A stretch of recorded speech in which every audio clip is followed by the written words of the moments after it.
Hey, my name is Noah. I'm 32 years old, and I keep bees on a ridge outside Coolville, Ohio, on a piece of land that for most of my life has not belonged to me. The place is called the Whitfield Farm, and it's 90-some acres of clover and locust trees and goldenrod that comes in gold and heavy every September. There are 40 hives spread across the high field and another dozen down by the creek, and I am the man who works them. I have been the man who works them for 11 years. The land is Earl Whitfield's. The bees, if you ask the law, are Earl's too. But I'm the one who knows them, hive by hive, the way you know 40 different tempers. And the bees, if you ask me, don't really belong to anybody. You don't own bees. You keep them. There's a difference, and it's the whole difference, and it took me years to understand it. The thing about bees that nobody tells you is that you can't make them do anything. You can't force a hive. You can't hurry it, or argue with it, or muscle it into health. All you can do is show up before the heat every morning. Move slow. Keep your hands steady. Read what the hive is telling you, and give it what it needs before it has to ask twice. A hive can tell when you're nervous. It can tell when you're angry. It can tell when you're just going through the motions to get done and go home. So I learned, a long time ago, to not be those things, at least not while I was in the suit. I learned to be patient even when patience wasn't in me, because the bees required it.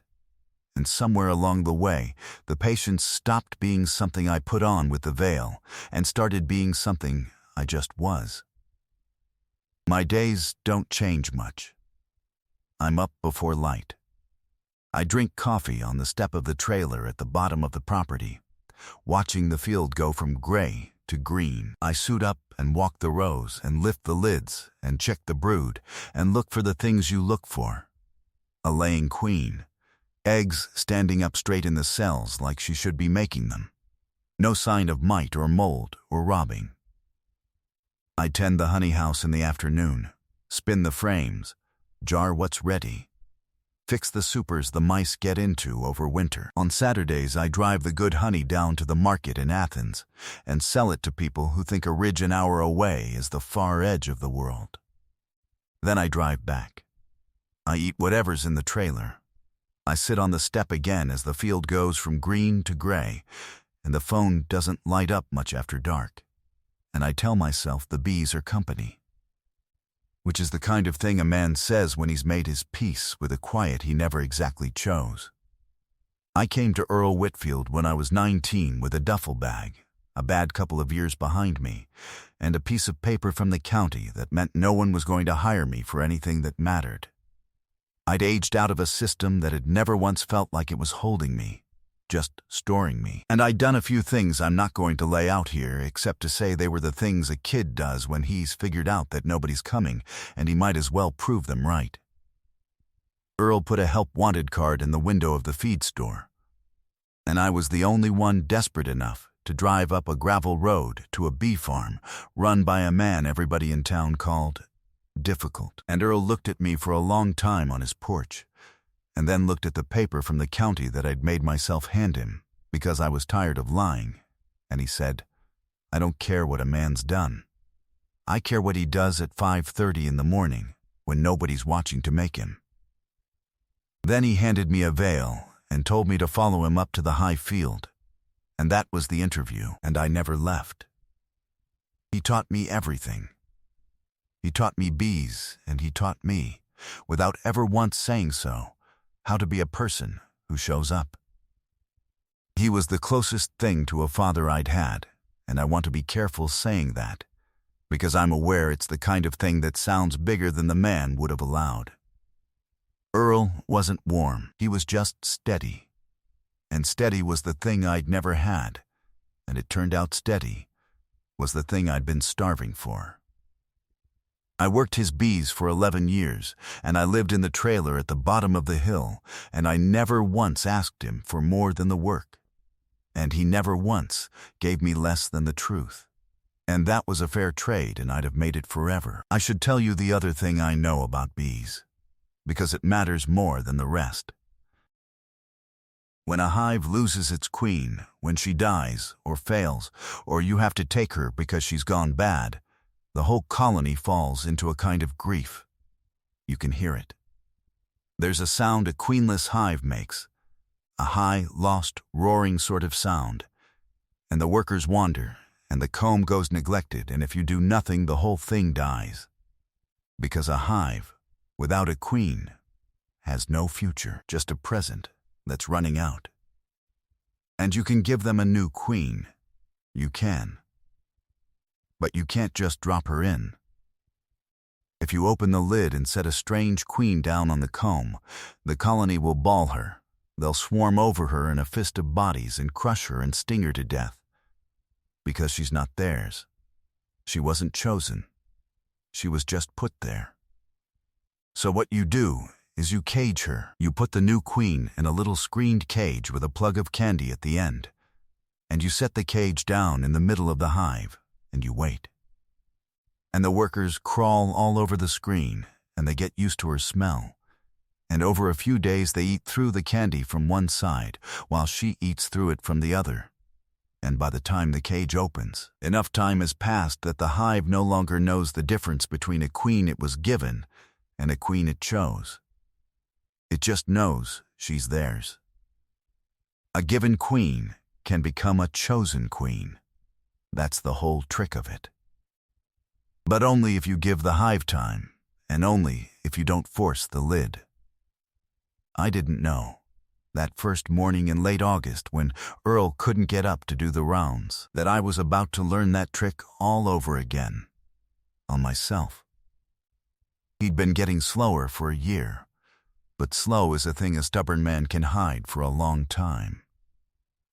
That morning he didn't come out for coffee, and when I went up to the house, he was sitting on the edge of his bed, with his hands on his knees, and he looked at me and said, "I think we'd better call somebody, son." And Earl Whitfield had never once in 11 years called me son, and that's how I knew. It was in his lungs, and it had been for a while, and he'd known, and said nothing. Because he was the kind of man who'd rather work a thing out alone than make it somebody else's morning.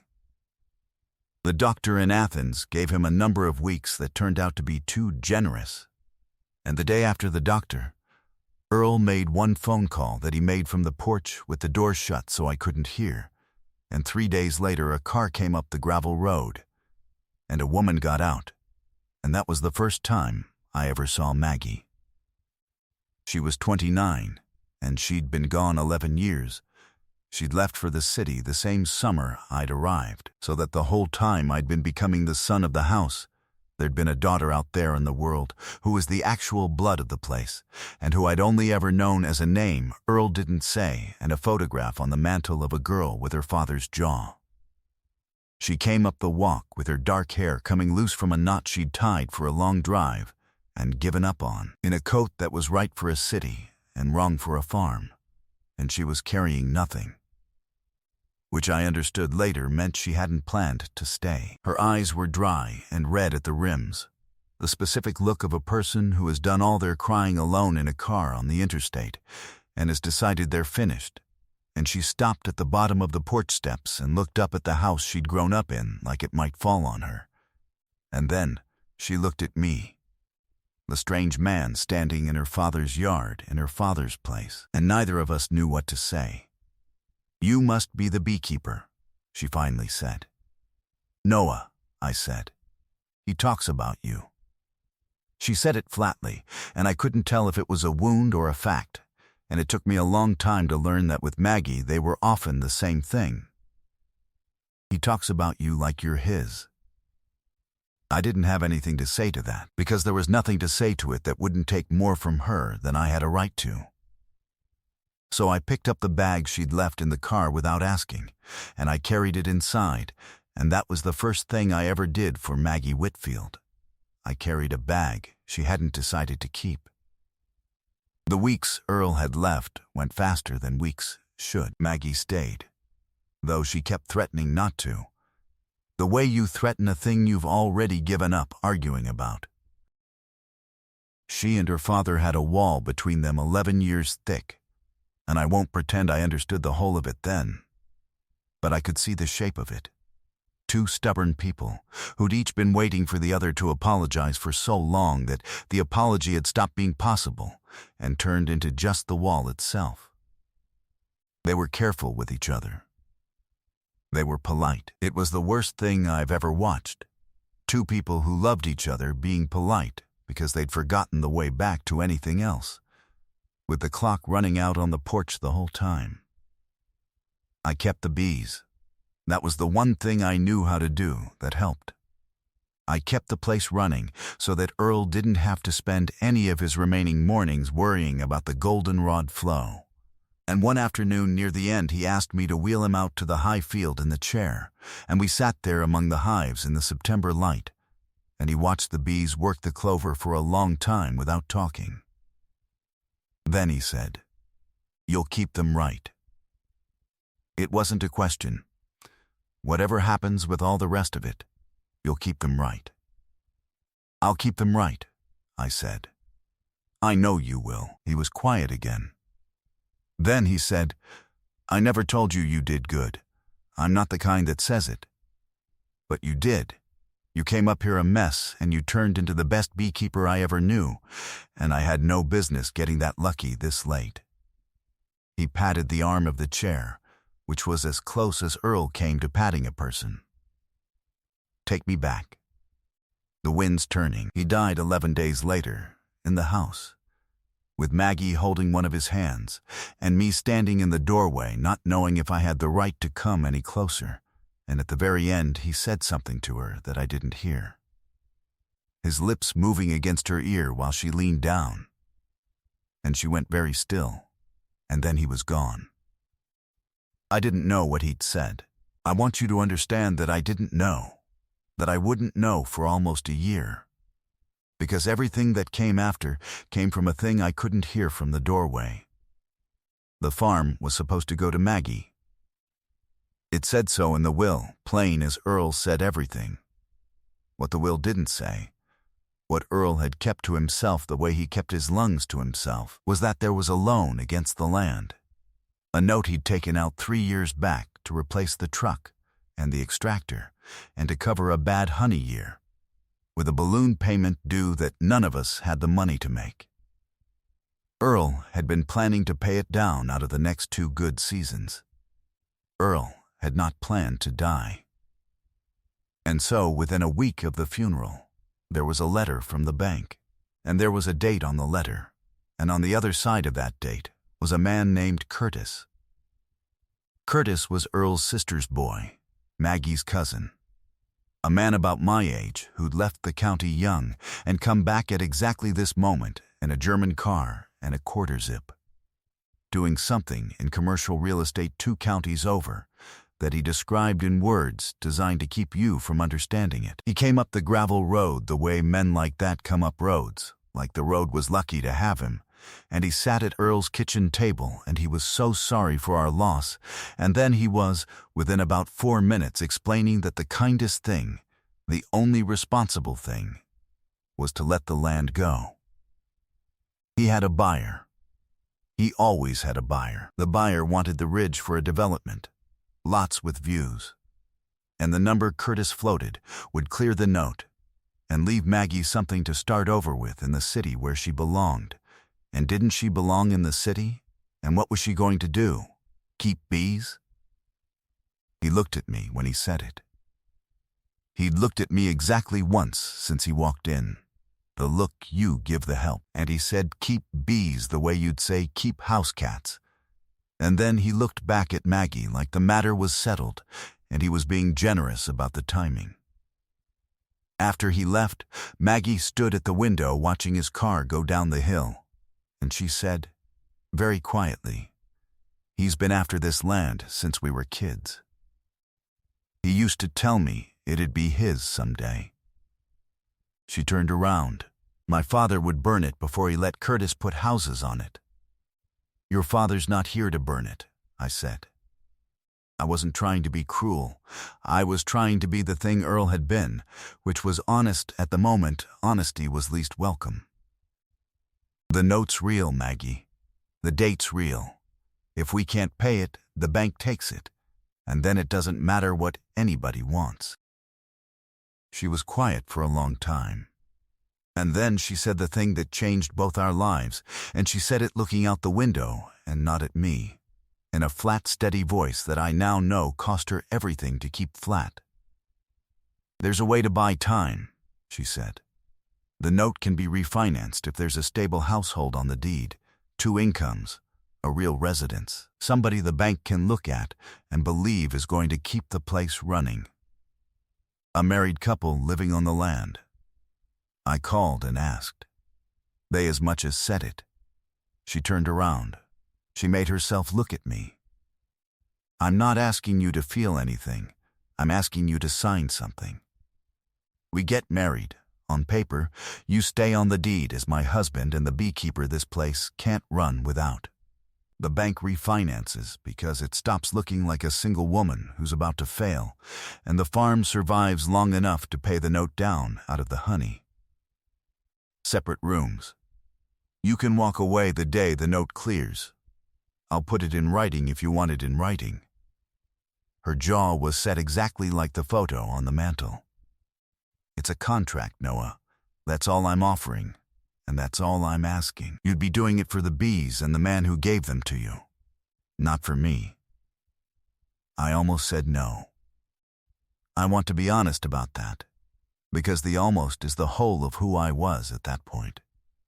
I had spent 11 years building a life that fit inside the space one careful man takes up, a life with no one in it who could leave. Because the people in my life had a way of leaving, and I had finally arranged things so it couldn't happen again. And here was a woman asking me to marry her in the same tone you'd use to ask a man to co-sign a loan, and every part of me that had learned to stay safe by staying small wanted to tell her to find another way. Because I knew the second she said it, that I would not be able to live in a house with Maggie Whitfield and treat it like a contract. I'd loved her a little since the afternoon she'd called her father's bees house cats with her cousin's exact contempt, and then, an hour later, gone out to the Highfield alone and stood among the hives in the dark just to be near the thing he loved. I almost said no because saying yes was going to cost me something I'd spent a decade making sure I'd never have to pay again. But she looked at me with her father's jaw and her father's stubbornness, and underneath both of them, a fear she would have died before naming, and I thought about Earl in the chair saying, "You'll keep them right." And I understood that keeping the bees right and keeping Maggie's home under her had become the same promise. "You don't need to put it in writing," I said. "I'll do it." Something in her shoulders came down half an inch. It was the first time I made that happen, and I'm ashamed of how much I wanted to do it again. We were married 11 days later at the courthouse in Athens by a clerk who'd done 40 of them that week, with 2 strangers from the records office as witnesses, and afterward we drove home and I went up to the Highfield and worked the hives until dark, because I didn't know what a man was supposed to do with the rest of his wedding day when his wife had moved her things into her childhood. Bedroom and shut the door. I moved out of the trailer and into the house, into the spare room that had been Earl's office, because it would look strange to the bank if the husband lived in a trailer at the bottom of the hill, and we became 2 people sharing a house the way 2 people share a waiting room. Careful, quiet. She kept to her room and her father's old ledgers, trying to learn the books of a business she'd run away from, and I kept to the bees, and we met in the kitchen and were polite, and I recognized the politeness, because I'd watched her and her father do it for weeks, and it scared me to death, because I knew where it ended. So I broke it. Not with words. I've never been any good with words, you've probably noticed, but with the only thing I had, which was the work. One morning I knocked on her door before light and said, "I could use a hand pulling honey, if you want to learn the thing the bank thinks you already know how to do." I expected her to say no. She came out in her father's old jacket. The sleeves rolled 3 times, and she followed me up the hill, and that was the beginning of the part I'm actually here to tell you about. She was, it turned out, not useless. She was the opposite of useless, and finding that out was like finding a laying queen in a hive I'd written off.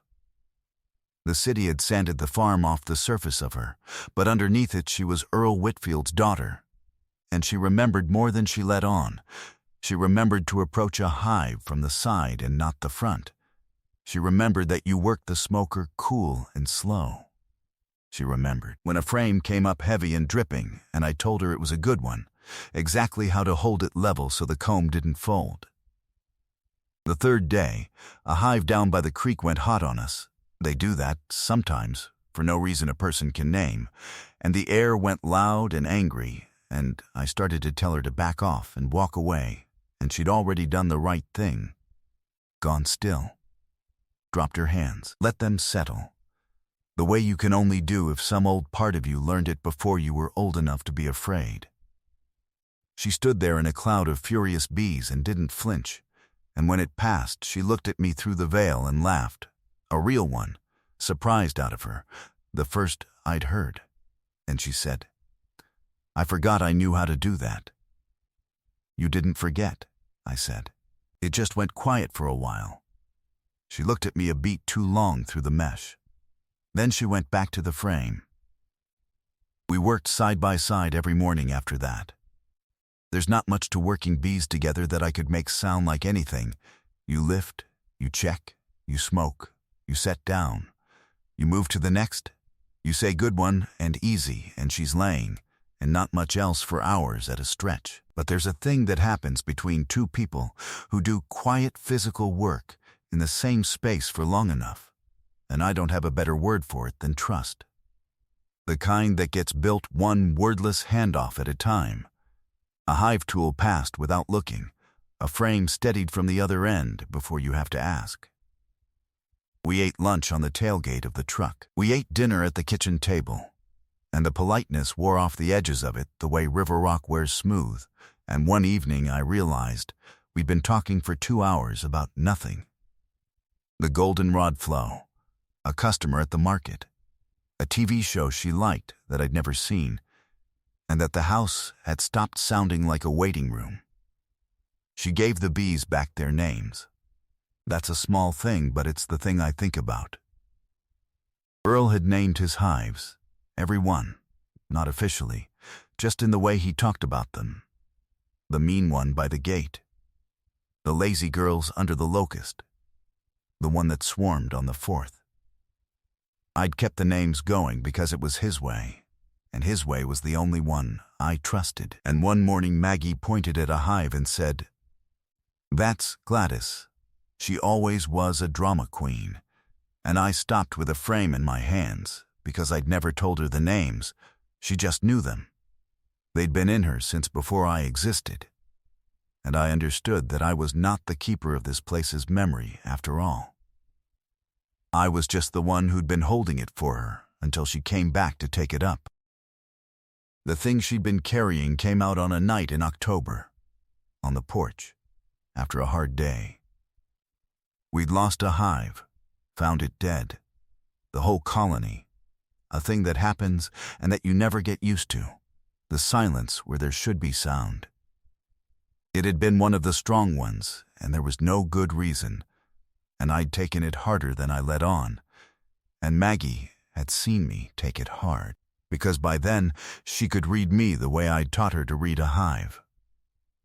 We were on the porch after dark with the field going to nothing in front of us, and she said, out of the quiet, "I left because I couldn't watch my mother die slow, and I couldn't make my father say a single true thing about it." I didn't say anything. You don't when a hive finally opens. She was sick for 2 years, Maggie said. And he just worked. He went up to the bees every morning like nothing was happening, like if he kept the schedule would keep her. And he wouldn't talk about it. He wouldn't cry. He wouldn't let me cry where he could see it, And I was 17 and I needed my father to break. Just once. Just so I'd know it was allowed. And he never did. He buried her on a Tuesday and worked the bees on Wednesday. And I hated him for it. I thought it meant he didn't feel it. She wrapped her arms around herself. So I left the first chance I got, and I told myself he didn't care. For 11 years I told myself that, and then I came home and watched you take the loss of a beehive harder than I ever saw him take anything, and I finally understood. Her voice didn't break. It was steadier than anything has a right to be. He felt all of it. He just didn't have the words, so he put it in the work. The work was the words. And I left because I couldn't read the language, and nobody ever taught me, and by the time I learned it from a stranger, it was too late to tell him I was sorry. I have been judged for things I can't change, and I know the difference between someone who wants advice and someone who just needs to be heard saying a true thing out loud for the first time. So I didn't tell her it wasn't her fault. I didn't tell her Earl forgave her. Because I didn't know that he did, and she'd have known I was lying. I waited until the worst of it had passed through her. And then I said the only thing I knew to be true. He talked about you, I said. 11 years. I thought it was a wound. It was the work. He kept your name going the same way he kept the bees going. It was the only language he had, and he never once put it down. She made a small sound. And then she reached over in the dark and put her hand on top of mine on the arm of the chair, just laid it there. The way you'd set a frame down level so the comb won't fold. And we sat like that and didn't move and didn't name it. And the field disappeared into the dark in front of us. And I knew the lid had come off something I'd spent 11 years bolting shut. I didn't call it anything. I didn't reach for more than her hand. But I knew, and I think she knew, that the cage had opened, and there was no caging it back up. Curtis came back in November, and this time he brought a lawyer's letter and a smile with nothing behind it. He'd done his homework. He'd found the marriage certificate 11 days after the funeral, and he'd found the refinance, and he'd built a story out of it. And the story was that I was a con man with a record. He had the record. He'd pulled the record. He set it on Earl's kitchen table like a winning hand. Who'd spent 11 years working a sick old man, and had finally married his grieving, vulnerable daughter inside of 2 weeks to steal a farm out from under the family that deserved it. He was going to contest the will. He was going to allege fraud, undue influence, a sham marriage, all of it, and he didn't have to win. He just had to drag it out past the refinance date and make the bank nervous, and he knew it, and he was enjoying it. He laid it all out at the table, calm and pleased, and at the end he looked at Maggie and said the thing that men like him always say. The thing they can't help, because contempt is the only true thing in them. Come on, Mags, you were never going to run this place. You couldn't wait to get out. Let the man have his little farm somewhere else and come home, and let the adults handle the money.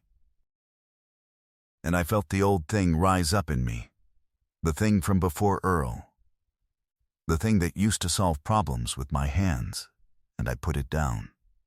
Because Earl had spent 11 years teaching me what to do with my hands instead. I didn't raise my voice. I just moved. I came around the table and stood. Not between them exactly, but in the room in a way I hadn't been a second before. The way you put yourself near a hot hive so the next person knows the situation has changed. You should go, I said. Flat, certain. She told you what she wants. You should go. Curtis started to say something about how this wasn't but Maggie was already on her feet, and she stepped up beside me. Not behind me, beside me, and she put her hand flat on the table and leaned on it, and she looked at her cousin with her father's exact jaw, and her voice did not shake. You pulled his record, she said. Did you read it, or did you just print it? Because I read it. I read all of it. 19 years old, no family, a couple of stupid mistakes, and then 11 years of getting up at 5:30 in the morning when nobody was watching to make him. She let that sit. My father gave him those years because my father could see what you can't. Which is the difference between what a man's done and what a man does. You want to stand in my mother's kitchen and call him a con man, Curtis. You came up that road 11 days after we buried my father with a buyer already lined up. You're the only con man at this table. The only one. She straightened up. Contest whatever you want. Allege whatever you want. I've got a marriage that's on the deed. And a husband who's kept this farm alive with his own 2 hands, and a bank that's already refinanced because for the first time in years this place looks like it has a future. You don't have a buyer. You have a grudge and a German car you can't afford. Now get off my land before I let the bees decide how they feel about you. I have never in my life seen a man leave a room faster while trying to look like it was his idea. We listened to his car go down the gravel road. The kitchen was very quiet. The clock Earl had wound every Sunday for 40 years ticked on the wall. Maggie sat back down. Her hands were shaking, now that it was over, the way they hadn't dared to while it mattered. You read my record, I said. I don't know why that was the thing. Of course I read it, she said. I read it the day after the funeral, before I ever asked you to sign anything. She looked at me. You think I'd hand my father's farm to a man I hadn't read? The note cleared in the spring. I want to tell you exactly how it happened, the day everything we'd been holding the line for finally came true, because it's also the day I almost ruined it, out of the one fault I have that 11 years of bees never fixed. The honey came in early and heavy that year. The refinance held. Curtis never filed. A grudge is only worth so much when there's no money behind it, and a daughter willing to fight. And on a morning in late April, I drove down to the bank in Athens and made the payment that took the bank off the land for good. And I drove home up the gravel road. And the ridge was the Whitfield place free and clear for the first time in 3 years. And it was the day Maggie was free. That was the thought that wouldn't leave me. She's free now. The contract had said she could walk away the day the note cleared. The note had cleared. And the old thing in me, the thing that has spent a whole life making sure no one ever gets the chance to leave, decided that the brave thing, the decent thing, I told myself, was to open the door for her before she had to ask, to give her the out cleanly, with dignity. Before she had to feel trapped by a piece of paper and a man she'd married for a bank. I found her in the honey house that evening, jarring the spring crop, the late sun coming gold through the window and lighting up the whole room amber, and she looked up at me with honey on her hands and a smile starting, and I said it before the smile could finish, because I'm a coward, and cowards rush the things that frighten them. The note's paid, I said. It's done. The land's yours, clear, you don't. My throat had closed, and I made the words come anyway. You don't have to stay married to the beekeeper anymore. The contract's finished. You can have your life back. I'll move back down to the trailer. I'll keep the bees right like I promised Earl. But you don't owe me anything. And you don't owe him anything.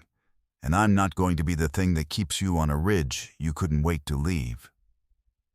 So, you're free. That's what I came in to say. You're free. I watched the smile go out of her face, and I told myself it was relief, because a coward will tell himself anything. She set the jar down very carefully. She wiped her hands on the apron, slow, taking her time, and the honey house was so quiet I could hear the bees working the supers in the next room, that low full hum a hive makes when everything in it is right.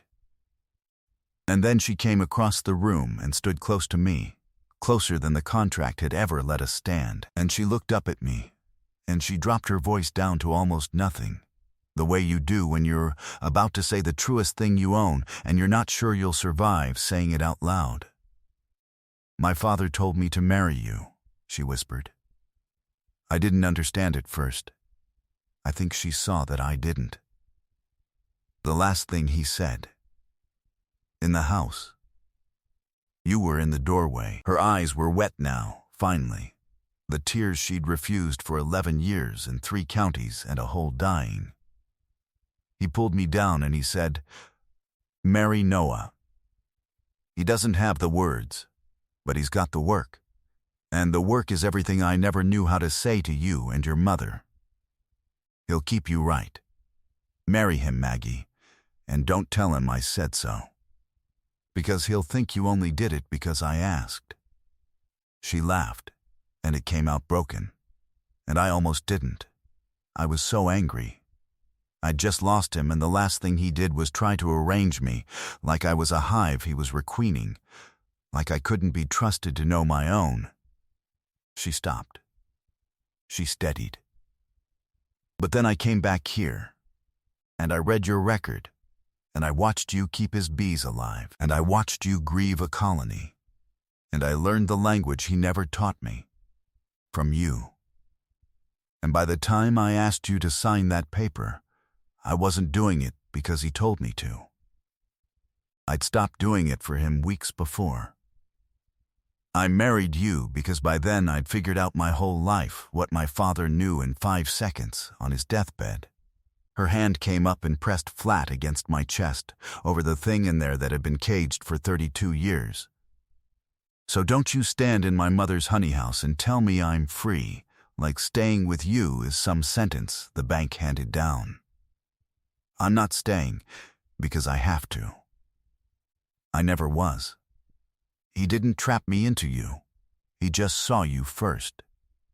And I understood, finally, the whole of it, that the marriage I'd treated like a given queen, set down in the middle of my life by a bank and a contract and a dying man's whisper I'd never even heard, had become, somewhere in the slow accumulation of 1,000 wordless mornings, a chosen one. That the hive had had its time. That nobody knew the difference anymore between what we'd been given and what we'd chosen. Least of all us, because there wasn't one left. I put my hand over hers on my chest. "Then, he was right," I said. "That's all. 3 words. I'm not a man with more than that."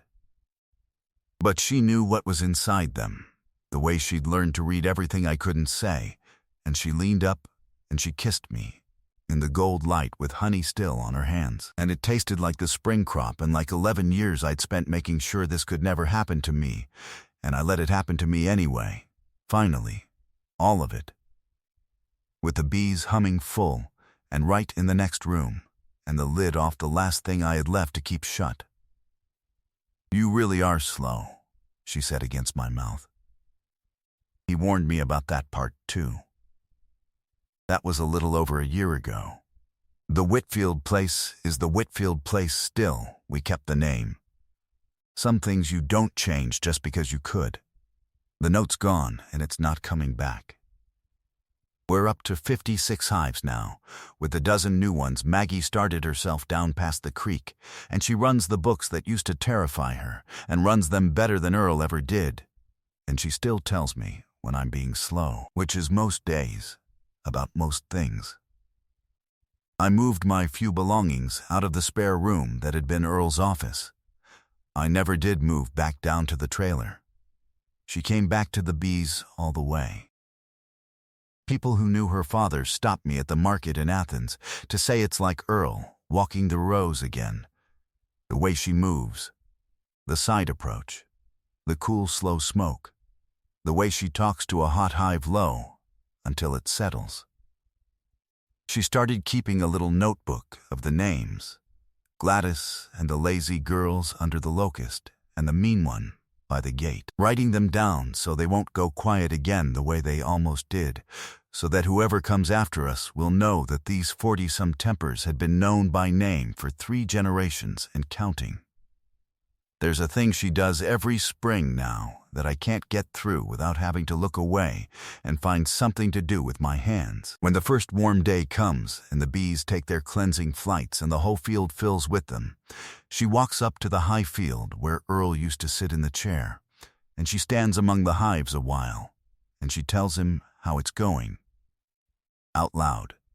The garden, the note, the new queens, the count. 10 minutes about nothing, the way her grandmother, the way she'd have wanted somebody to do for her. She gives the old man the language now.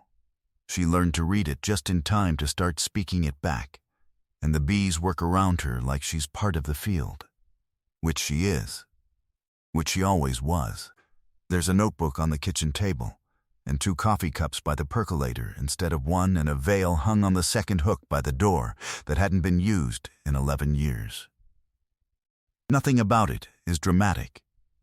A woman standing in a field of bees in the spring with honey under her nails, telling her dead father, the Count.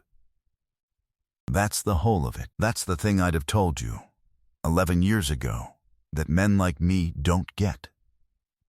I had once believed my whole life would only ever be 40 hives, and a quiet I'd made my peace with by refusing to call it lonely, a life arranged so carefully that no one could ever be set down in the middle of it, and no one could ever be taken out. But a dying man whispered 3 words to his daughter that I never heard from the doorway, and she carried them home and almost threw them away. And instead she gave herself the time, the way you give a hive time, until the difference between a love you were given and a love you chose stopped meaning anything at all. Maybe that's the truth underneath all of it. Maybe none of us really knows which loves we chose, and which ones were set down in the middle of our lives by somebody who saw us clearer than we ever saw ourselves. Maybe it doesn't matter. Maybe all that matters is whether, when the cage finally opens, you decide she's yours, and whether you're brave enough, slow as you are, to say it out loud while the people who knew it before you can still hear.